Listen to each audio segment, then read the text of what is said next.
What's up, everybody? Dr. Trevor Wilkins here, the angry Viking therapist, and I get tons of messages about she's making me angry, or he pisses me off, or she makes me anxious, or this situation makes it bad. None of it's true. None of it. Now, traumas, difficult things that happen, other people, life events, they absolutely do impact us. You'll never hear me say just blow it off. Forget it. They don't matter. Of course it impacts you. But how it impacts you and to what level of emotional disturbance is up to you and you alone. Between the stimulus and the response is a space. And in that space is where you determine what the stimulus means. Now, we're not trying to change bad things into good things. I'm not trying to change trauma into fake happy. Bad things happen. They will impact us. Life is stressful. Look at the world today. It's just going to get worse before it gets better. Mark my words. I don't even know what day this posts. It's going to get worse. It's going to get worse. We're a bunch of dumbass humans. It's just going to get worse.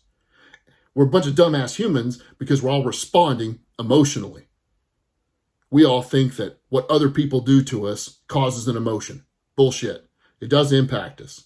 But between the stimulus and the response, in the middle is that space. And in that space is where you determine what this means. Now, I'm not trying to make bad things fake happy, folks. But nobody can make you feel anything. The stimulus happens. The event happens. It's your basic belief system that will determine what level of frustration or anger, what level of nervous or anxious, what level of sad or depressed, what level of remorse versus grief. And you do that by putting those stupid ass demands in the middle.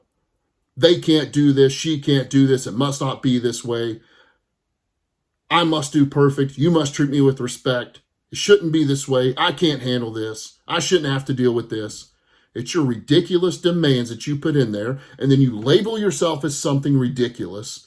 You decide you can't possibly handle it. It's the worst thing that could possibly happen. So of course you've gone from sad to depressed. Of course you have gone from nervous to anxious. Of course you've gone from frustrated to anger or rage. Of course you've gone from remorse to guilt. Look at kids. Kids don't have that space yet.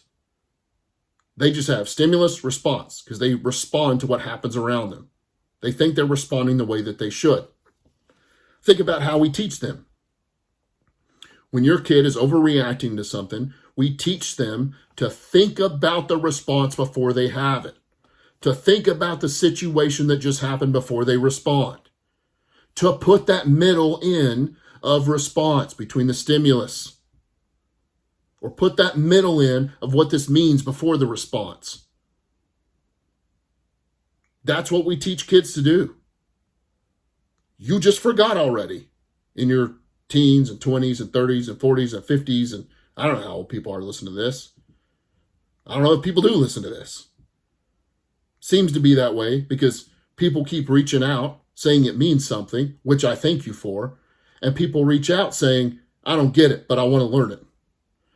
I'm falling apart. I'm angry all the time. I'm anxious all the time. I'm depressed all the time. I'm guilty all the time. And I can't do this anymore. Oh, you can. Check out one of my last videos about whether or not you can handle this. You can. You can. Go back to that one. But you decide the response. You decide what level of emotion is going to be. Because if you continue to respond by your emotion alone, you're going to fail. They're irrational. They're irrational because you can't prove any of them. You keep putting in that middle space. It must not be this way. I must be perfect. They can't do this. They must treat me with respect. It should not be this way. They can't handle this. Ridiculous. Not a one of those can you prove. Not a one can you prove to me. I know I've been doing this for a while. Go ahead and try it. One of my favorite people that I follow under and had the honor of training with his people is Dr. Albert Ellis, creator of Rational Motor Behavior Therapy. I've had the honor to train at the Albert Ellis Institute in New York City.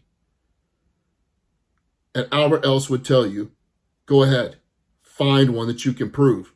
But by the way, you won't because I invented this whole thing and I haven't found one yet. You keep putting your ridiculous demands in between the stimulus and the response. You keep putting your ridiculous demands between the event and the emotional behavioral consequences. You do. If you think I'm wrong, it's because you're responding to emotion and you're a whiny victim. If that hurts your feelings, it's because you hurt your feelings. It is you that determine the response. Not fake happy, not making bad things good. Your emotional and behavioral consequence or response are determined by your belief system. I don't want people to think it's all good. There's no rainbows and unicorns in my program. It's not going to be all good. Bad things happen. Bad things happen to good people. I've seen it. I spent 15 years in law enforcement, 18 years in public safety. Like many of you, I've seen it. I've been a part of it. I've been a victim of it. You can be a victim of things. But if you're spending all your time depressed and anxious, you're victimizing yourself. And I know that's an unpopular word, and I don't care, because that's what you're doing. There's about a dozen things that you're not doing that you should be. There's about a dozen things that you're doing you should not be doing. And you're not helping your situation. And what that turns into is your deterministic belief that it should not be this way. It is this way. You don't have to cope with it being this way. You can want it not to be this way, desire it not to be this way, and take action about that. But you'll never do it by making those ridiculous demands. Check your demands. If you need help with it, I will help you. This is a fixable problem. I see it every day. TheAngryVikingTherapist.com. Quit going in there trying to figure out how much it costs and let that be your determining factor. Do you want good help or not? Do you want help from somebody that can change your life?